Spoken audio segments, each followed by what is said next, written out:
Assalamualaikum warahmatullahi wabarakatuh. Baiklah, sebelumnya perkenalkan, saya Muhammad Ilham Aminullah, anggota kelas 3 HKIA dengan NIM 2002 109. Di sini saya akan mencoba mempresentasikan atau memaparkan hasil observasi saya, yaitu mengenai pandangan Ustadz Hidayat tentang poligami.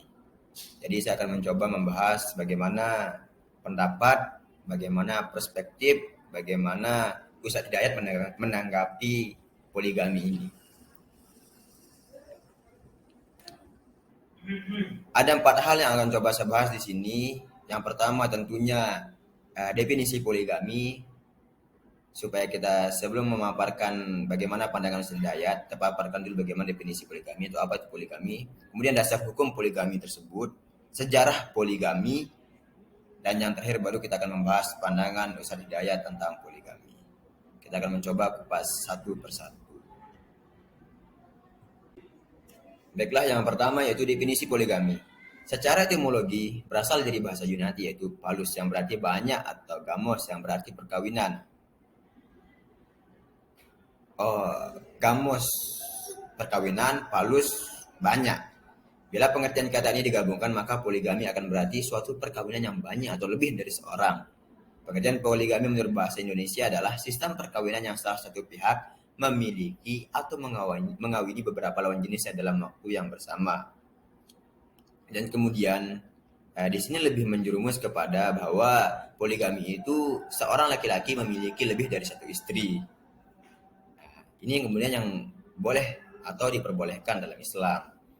Kemudian kalau perempuan yang memiliki lebih dari satu suami itu namanya poliandri, namun Islam tidak memperbolehkan atau mengharamkan terjadinya praktek poliandri. Dan selanjutnya itu mengenai dasar hukum poligami. Dalam Al-Quran terdapat pada surah An-Nisa ayat 3, Allah Subhanahu wa taala berfirman, "Wa in khiftum alla taksitu fil yatama." Mohon maaf, terjadi kesalahan, ya Allah, kok lupa hafalan. Wa in khiftum alla tuksitu fil yatama fankihu ma tabalakum minan nisa masna wa thulatha wa ruba. Fa in khiftum alla ta'dilu fawahidatan aw ma malakat aymanukum zalika adna alla ta'ulu. Yang artinya, dan jika kamu khawatir tidak akan mampu berlaku adil terhadap hak-hak perempuan yatim, bila mana kamu menikahinya, maka nikahilah wanita-wanita yang kamu senangi, 2, 3, atau 4. Kemudian jika kamu takut tidak akan dapat berlaku adil, maka kawinilah seorang saja atau budak-budak yang kamu miliki. Yang demikian itu adalah lebih dekat kepada tidak berbuat aniaya.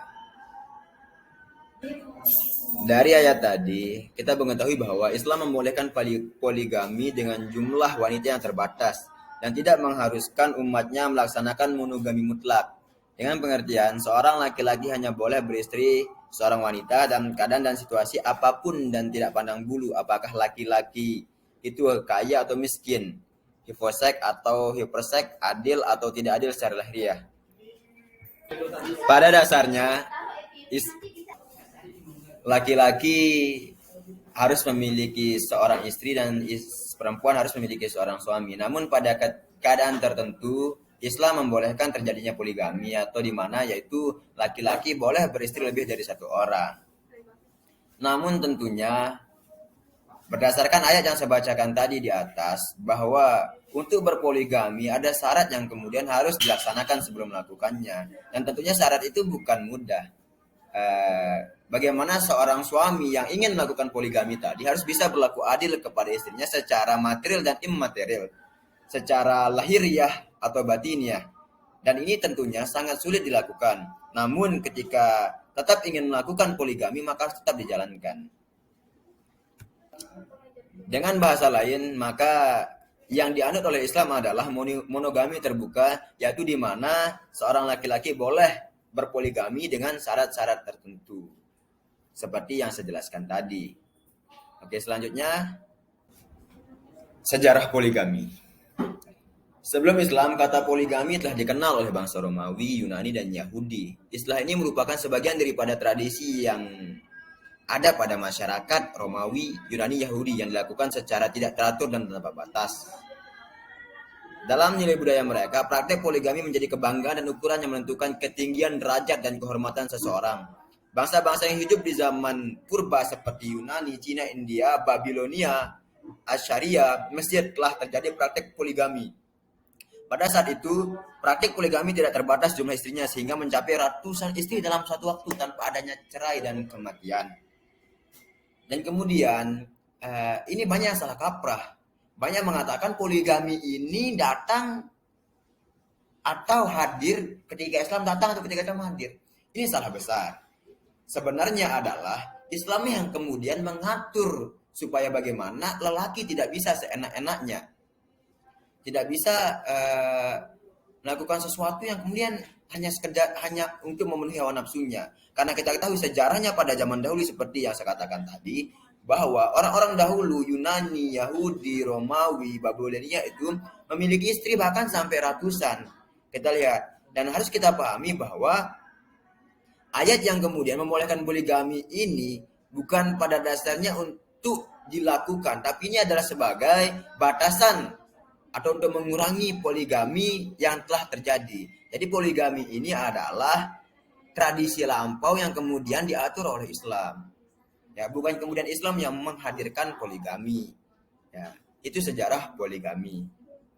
Setelah membahas sejarahnya tadi, sejarahnya secara singkat dan kemudian dasar hukumnya dan definisinya secara singkat, saya akan masuk kepada pembahasan tentang pandangan Ustadz Hidayat tentang poligami. Ya.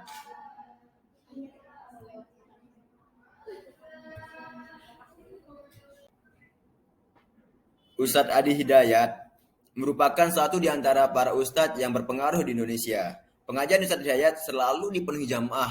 Keilmuan Ustadz Hidayat pun tidak diragukan. Ia merupakan seorang ustadz lulusan perguruan tinggi di Libya. Baru-baru ini Ustadz Hidayat pun mendapat gelar Dr. Honoris Causa dari Astrable, Turki. Sebagai seorang pemuka agama Islam, kehidupan Ustadz Hidayat tentu berpedoman pada nilai-nilai Islam. Lalu, bagaimana ketika Ustadz Hidayat bicara tentang poligami? Ternyata Ustadz Adi Hidayat memilih tidak berpoligami. Ini yang ungkapkan saat menjawab pertanyaan jamaah di Masjid Ar-Rahman, Kota Baru Paharayang, Bandung, Sabtu 14 Desember 2019, 2 tahun yang lalu. Jawaban Ustadz Adi Hidayat ini diunggah di channel YouTube Adi Hidayat Official berjudul Tanah Jawab Fikih Ustadz Adi Hidayat. Awalnya Ustadz Adi Hidayat membacakan pertanyaan dari jamaah. Pertanyaan itu adalah mengenai hadis tentang seorang wanita yang ikhlas dipoligami, balasannya surga. Kemudian beliau berkata, atau Hidayat, cek dulu hadisnya. Sepengetahuan beliau atau sepengetahuan Ustadz Hidayat, tidak ada hadis yang demikian. Tidak ada hadis yang menyebutkan jika perempuan dipoligami sabar, jaminannya surga. Ujar Ustadz Adi Hidayat. Mungkin itu perkataan suami yang udah pengen poligami. Lanjut beliau. Yang kemudian disambut tawa para jamaah. Menurut Ustadz Adi Hidayat, ia tak pernah menemukan hadis dengan redaksi seperti itu. Kemungkinan, kata dia, ada hadis lain yang ditafsirkan lebih luas seperti hadis At-Tirmizi. Yang artinya jika ada seorang istri yang menunaikan sholat fardu selama hidupnya, puasa fardu, tapi dia sanggup menjaga kehormatan, menaati suami ketika meminta yang baik-baik. Mungkin hadis ini yang kemudian dijabarkan atau diperluas maknanya, yang kemudian suami ketika minta poligami menurut itu hal yang baik, itu diperbolehkan atau diizinkan oleh istri, maka masuk surga. Mungkin hadis ini yang kemudian dijabarkan lebih luas, kata Ustadz Hidayat. Menurut Ustadz Adi Hidayat, tafsir tentang menaati suami ada di Quran surat An-Nisa ayat 34. Di surat ini Allah membagi kewajiban suami dan istri. Kewajiban suami menjadi pemimpin di rumah tangga. Dari situ Allah berikan bakal untuk mencari nafkah. Sifat kepemimpinan ada di laki-laki. Istri kewajibannya 2, perempuan yang solehah dan taat kepada Allah dengan cara menaati suami pada yang baik-baik. Ukuran kebaikannya yang Allah benarkan. Dalam konteks rumah tangga, tutur Ustadz Hidayat adalah menaati suami yang dibenarkan Allah. Perempuan yang seperti ini sepanjang tidak bermaksiat besar kepada Allah, beriman, menaati suami, bekerja baik, solehah, maka langsung masuk surga di pintu mana saja yang diingin, dari pintu mana saja yang diinginkan. Jelas Ustaz Al-Hidayat. Apa korelasinya kemudian dengan poligami? Tanya Ustaz Hidayat kepada jamaah. Menurut Ustaz Hidayat, untuk berpoligami harus memenuhi rukun dan syaratnya. Semua ibadah ada rukun dan syaratnya. Jangankan poligami, monogami saja ada rukun dan syaratnya. Kalau syaratnya terpenuhi, nikah jangan ditunda-tunda. Kata beliau, menikah dengan satu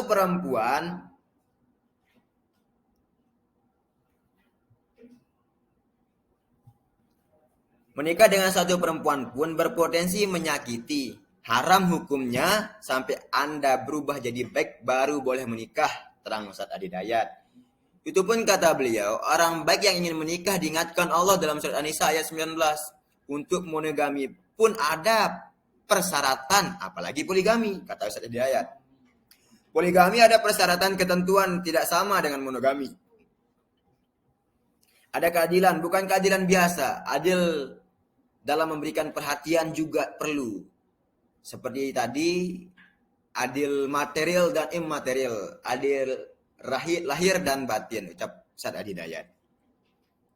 Untuk menempuh jalan poligami, kata Ustaz Hidayat, harus ada prasyarat dan tuntunan yang memang mengharuskan poligami.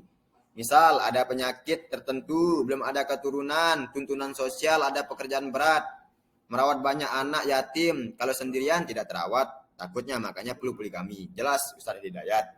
Setelah memenuhi persyaratan tersebut, kata Ustaz Hidayat, suami harus membicarakan keinginan poligaminya dengan pasangan. Ngobrol dulu dengan pasangan, jangan sembunyi-sembunyi. Rumah tangga itu supaya tenang. Anda sembunyi-sembunyi artinya tidak tenang. Tutur beliau. Dan biasanya yang sembunyi-sembunyi cenderung gelisah. Kalau gelisah mengumpulkan dosa. Lanjut Ustaz Hidayat. Kalau ada hasrat poligami, ngobrol dengan istri, bahas fikihnya. Tambah beliau. Perbedaan nikah dengan zina itu antara diumumkan dengan sembunyi-sembunyi, kata Nabi. Itu peringatan keras, tegas Ustaz Hidayat. Bagaimana Anda bisa berpoligami dengan tenang kalau nggak cerita atau sembunyi-sembunyi? Kan nggak tenang. Siapa Ustaz Hidayat? Ustaz Hidayat pun mengakui belum mampu untuk berpoligami. Ya beralasan karena titipannya masih banyak. Saya paham ilmunya poligami, cuma saya memang belum ada kemampuan karena titipan saya masih banyak, kata Ustaz Hidayat. Istri saya titipan, anak saya 3. Saya belum bisa mendidik mereka dengan baik. Bagaimana kalau saya meninggal dan mereka dihisap? Bagi saya, kalau saya dapat titipan 1 lagi istri dan anak lagi, titipan makin nambah lagi. Saya ingin rawat yang ada ini dengan baik. Lanjut Ustaz Hidayat.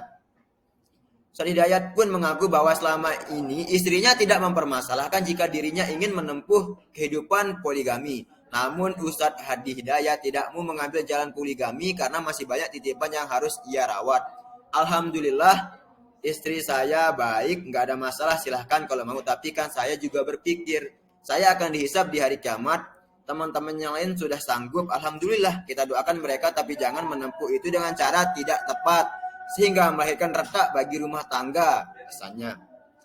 Jadi, Ustaz Hidayat di sini memilih tidak berpoligami. Pandangannya poligami memang boleh, hanya saja kita harus melihat potensi diri kita dan kita harus melihat keluarga. Ya, istri dan anak itu adalah titipan untuk kita yang kemudian kita rawat, kita didik supaya ke jalan yang benar. Bagaimana nanti ketika kemudian istri kita lebih atau bertambah dan kita belum mampu mendidik, ya seperti yang dikatakan oleh Ustaz Hidayat tadi, yang satu saja dengan 3 anak harus dididik dengan baik dulu, atau beliau belum merasa mendidik dengan baik. Oleh karena itu bagaimana nanti dengan ditambah? Itulah pandangan Ustaz Hidayat. Jadi kalau berpoligami, yang pertama harus ada alasan yang tepat, memenuhi persyaratan dan ketentuan, dan tentunya tidak sembunyi-sembunyi. Karena poligami itu solusi untuk menambah harmonisnya rumah tangga. Kalau poligami terjadi dan ternyata tidak membuat rumah tangga harmonis, maka itu bukan solusi namanya. Itulah apa yang disampaikan oleh Ustaz Hidayat. Melihat waktu, sekian mungkin yang bisa saya sampaikan. Terima kasih bagi yang menonton. Jangan lupa like, subscribe, dan komen apa-apa yang perlu dikomentar. Dan ingat, komentarnya harus yang baik dan membangun. Terima kasih. Wallahul muwaffiq ila sabilir rasyad. Assalamualaikum warahmatullahi wabarakatuh. Waalaikumsalam. Udah gitu dikit